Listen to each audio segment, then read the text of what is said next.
escrito unas breves palabras. Somos muchos en la mesa, el tiempo es breve, y la mejor manera de ser conciso, breve, tal como exige una noche tan cargada como esta, creo que lo mejor ha sido apuntar estas breves palabras. Como le sucedió a Alicia en una dorada tarde de verano, cuando soñaba el sueño en que perseguía un conejo alocado que corría hacia su subterráneo escondrijo para de súbito penetrar en el país de las maravillas, Josefina de Diego, Fefé, se dejó caer en las frescas entrañas del pozo que flanqueaba Villaberta. Y cuando su recuperado cuerpecito de niña feliz regresó a la superficie, traía en sus manos un puñado de memoriosas cuartillas donde recuperaba un singular paraíso, el reino de su infancia, una estación que nos instala en el estado de inocencia, esa efímera inocencia que mientras habita en nosotros nos asegura el sello de la incorrupción. Con la escritura límpida y clara, fervorosa y contenida, con que únicamente se escriben los textos sagrados, Josefina nos entrega los secretos de este reino. Los papeles de Josefina nos conducen a un territorio poblado de copiosos ficus y flamboyanes, desmelenadas arecas, ágiles y sufridas lagartijas, al azote del ciclón, a la llamarada del rayo, al pasajero humo de una locomotora que lleva en su interior el sueño de todos los viajes del mundo, a la sonoridad de las hojas en la noche y sus terrores, al asomo temprano y fugaz del maligno. Los amplios corredores de la memoria de Josefina nos regalan la cómplice compañía de Lichi y Rapi, sus hermanos, el cálido misterio de Eliseo, la dulce firmeza que embellece a Bella, el persistente rumor de las abuelas, el alegre sobrevolar de primos y tíos, la nostalgia de la amistad en la poesía, la sombra fundacional del abuelo. Pero más que paisajes y personas, o mejor, mediante el lento silabeo de naturaleza y humanidad queridas, Josefina nos entrega en este libro que hoy presentamos la revelación de un estilo, de una manera olvidada de estar en familia. Fefé nos propone ante los ojos el retablo de un apretado puñado de sentimientos, de sutiles percepciones, de esa extraña niebla en la que van cobrando vida las sagradas figuras del amor compartido y de la inocencia irrecuperable. Anabel, que nos acompaña, va a ampliar la memoria del libro, de la estancia, de Villaberta y de la familia. Yo, ante todo, no soy creyente, soy teresino, ya lo sé. Y yo vengo en calidad de dar un testimonio de un mundo que para mí fue sumamente importante. Tengo algunas notas escritas y voy a referirme a ellas. Primero, cuando yo llegué al reino del abuelo, como se titula el libro, ya no era el reino del abuelo, yo nunca conocía al abuelo, ya era el reino de Bella, realmente. Era Bella el centro de aquella casa, y si acaso de los domingos de las abuelas, que era más visible entonces, sobre todo la abuelita Chifón, que tocaba el piano maravillosamente. Luego su hijo, Felipe Gutturm-Seider, es de todos conocido, o sea que hay una rama musical que luego se ha extendido en José María Viquer y todo. Era una cascabelera, como dice Lichi en el prólogo, y había lo que había era una pandilla los domingos de amigos divertidos, bromistas, cultos, inteligentes. Esa fue mi iniciación en aquel mundo de origen, del que yo no era consciente. Yo llegué allí de la mano de mi novio, de Mario Paramón, que después fue mi esposa, y que era el más joven de aquel mundo. ¿Y cómo era ese mundo desde mi mirada joven? Pues tenían muy poco y eran felices con lo poco que tenían.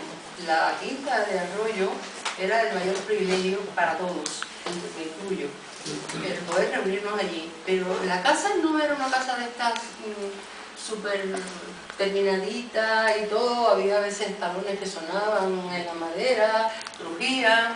Era una casa de estas, un poco silvestre, que estaba en medio de aquel jardín, y ya, bueno, lo que digo, las cosas materiales no eran motivo de preocupación ni de conversación.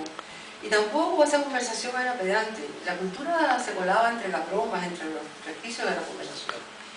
Las características del grupo que se reunía allí, no todo el grupo de orígenes, eran una especie de inocencia, una cierta ingenuidad, una búsqueda de la prolongación de la infancia en los juegos, la broma. Había un espíritu lúdico. Todos hacían bromas unos de otros. Se inventaban pequeñas escenas de teatro. En el acto primero pasa tal cosa, en el acto segundo pasa tal cosa, en el acto tercero más cual, caracterizándose unos a otros, siempre con un sentido lúdico y ridiculizando, pero ridiculizando con amor, ¿no? Bueno, puedo decir que las últimas cosas que recuerdo antes de marchar de Cuba fue que Eliseo y Mario, mi esposo, montaban obras de teatro para divertirse. O sea, era un grupo cuyo mayor encanto era cómo se divertían y jugaban como niños. Se hablaba también de cosas serias, pero no demasiado, tenían una fe, no solo en su religión, que eran católicos, sino una fe en las posibilidades de la vida. El centro de todo era la amistad.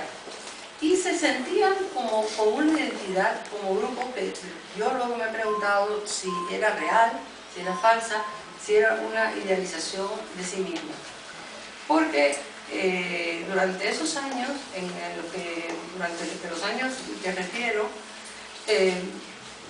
hasta el 68, que fue una fecha en que se termina y ellos se mudan de Arroyo, realmente una fecha además 68 que está marcada por la entrada de los tanques soviéticos en Praga, por la ofensiva revolucionaria, así es un punto ¿cómo se dice? Un turning point, en el momento de Cuba.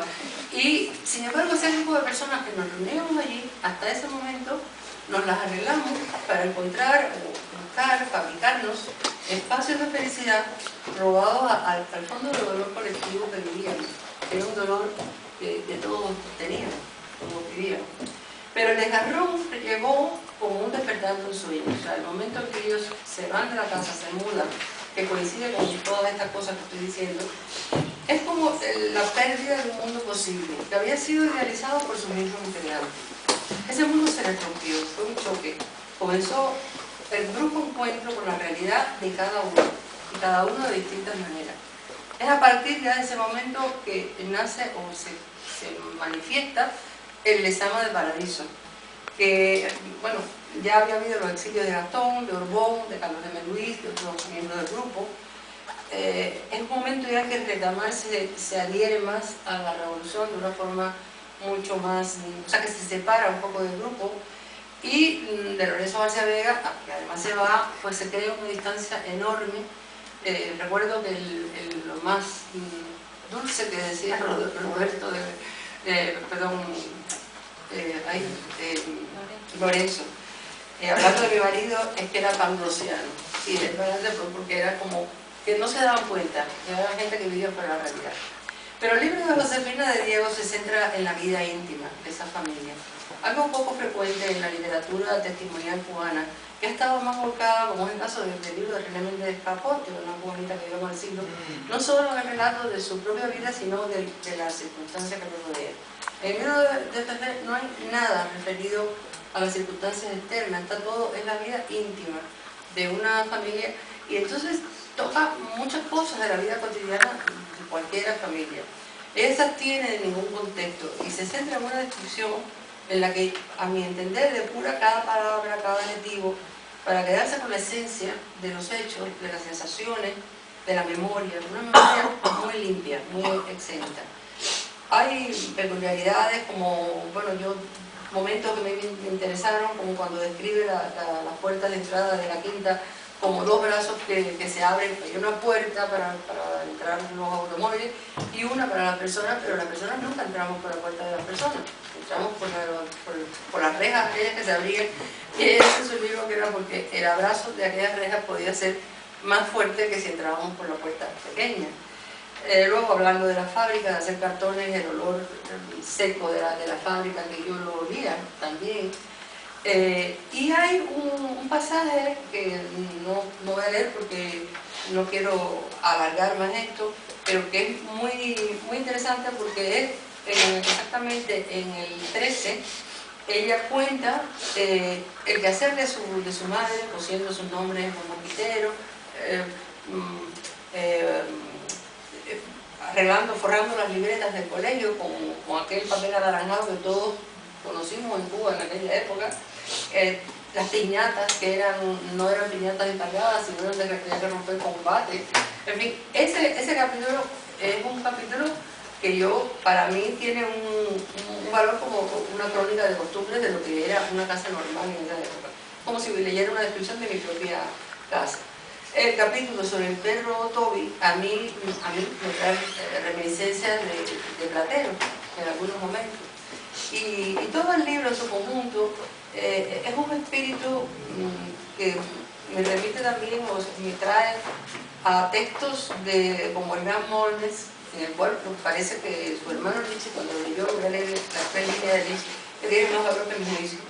Películas de aquel entonces, como era Mariana de mi juventud, ese tipo de rememoración idílica de la juventud, y algunas veces incluso algunos textos de la Edad de Oro que tienen esa simplicidad y tal. Sin embargo, al final del libro, y esa parte sí la voy a leer, que es ya termino con esto, después de toda esta déjame leer primero lo de Nietzsche, que es muy cortito, que él le escribe a Fefe hablando del libro y le dice lo mismo que le ha recordado, yo no lo sabía, al Gran Molde, y le dice, hay una escena perdida cuando entra en una tienda de jarcias y sogas marineras, un pasaje de tránsito narrativo más bien menor, que a mí siempre me ha deslumbrado por la increíble manera en que el ojo recorre la estancia, y al escribirla se ve hasta lo que ocultan las sombras.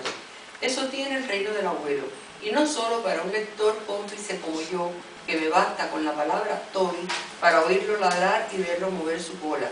Hay una ternura visible, palpable y convincente a la vez.